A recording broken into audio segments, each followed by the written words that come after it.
Hey everybody, welcome back to the channel. Thank you so very much for taking time for tuning in to the video. Well, it's been, I believe it's over 3 weeks ago that I made the 2 videos about the ATF coming to my house. And I've had like tons of views on it, tons and tons of comments and everything. Of course, one of the #1 comments is, you need to get a lawyer, you need to get a lawyer. And I was finally able to, on the internet, finding it locally, which I thought would be a very good fit for a lawyer for this case. For those of you who are watching this video and haven't seen the others, to get context, you need to go watch those other 2 videos, which are very easy to find. Just go under my name for my channel, which is Lead Therapy, or just type in the search, the ATF came to my house, you'll get the videos. So let me read this guy's like biography or whatever he's got here on the internet, and tell me if you would have most likely chose this person too as well.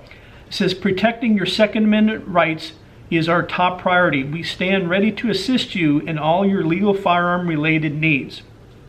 And it goes on to say his name. It says he was born in the area that I'm at, and he was born at the local hospital. And he grew up very close to the area too as well. And it goes on to say he got his bachelor's degree in criminal justice from the University of Central Florida in 1996. He then attended law school at Washburn University School of Law, which is a prestigious private school located in Topeka, Kansas. I am a staunch supporter of the Constitution, specifically the Second Amendment. I am a gun owner, an avid shooter, as well as a proud member of the NRA.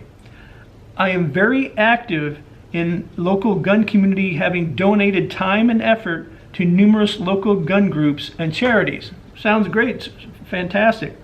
It is my personal desire and pleasure to represent members of our community in all their firearms needs, whether it be restoration of their civil rights, to possess a firearm, drafting an NFA trust to allow them to purchase suppressors and other NFA items, or defending people who have used force to use their firearms in self-defense. If you need any assistance in any legal matter involving firearms, you should have an attorney who supports the Second Amendment and has experience specifically in laws regarding firearms. I look forward to assisting you with your needs, maybe running into you at the range. So if you were me, wouldn't you choose this guy in my situation? Of course, and this is the only person I could find in the area anyway. So there's different ways you can either call this person, or it's nice that you can get a free consult, and you just put in your name and your email address, your phone number, and what this is about. And I sent him a lengthy email last week about this. And he got back to me yesterday, what I thought was a surprising response. He wrote, it seems like they believe you are selling firearms for a profit. What do you mean seems? That's what they were accusing me of in the letter.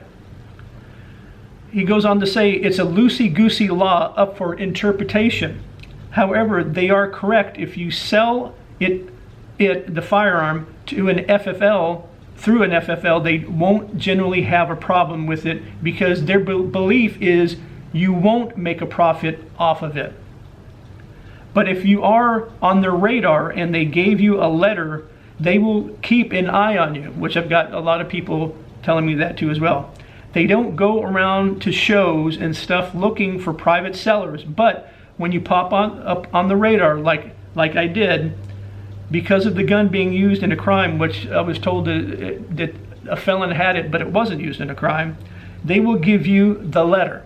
The letter. There is no way to appeal it or anything. Let me repeat that, what he says. There is no way to appeal it or anything. If you end up selling a firearm that they think you are doing it again, they can charge you with a federal crime. And then this last one, he goes, I'm not sure what it is you are asking me to do for you. Well, hell, I would like to get this letter rescinded, but of course now he's telling me that there's no way to appeal it. And I am going to respond to this, thanking him for sending this back to me. But then also, part of it I'll be saying, how is it that any type of government agency can prohibit you from doing something that's legally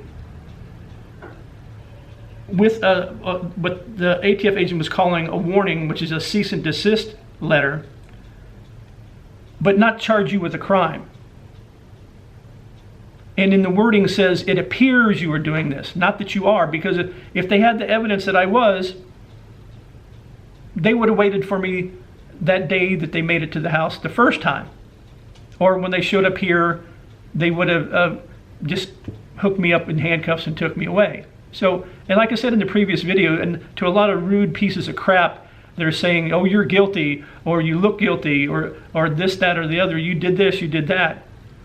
If they had proof, I wouldn't be sitting here talking to you now. I'd be in jail. So that that's what really gets me. How can a government agency,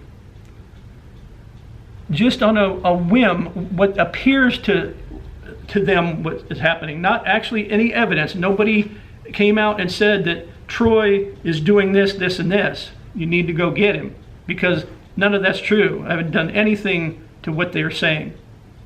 But yet they can stop me and tell me that I can't sell any firearms to a private seller, that I only can do that to an FFL.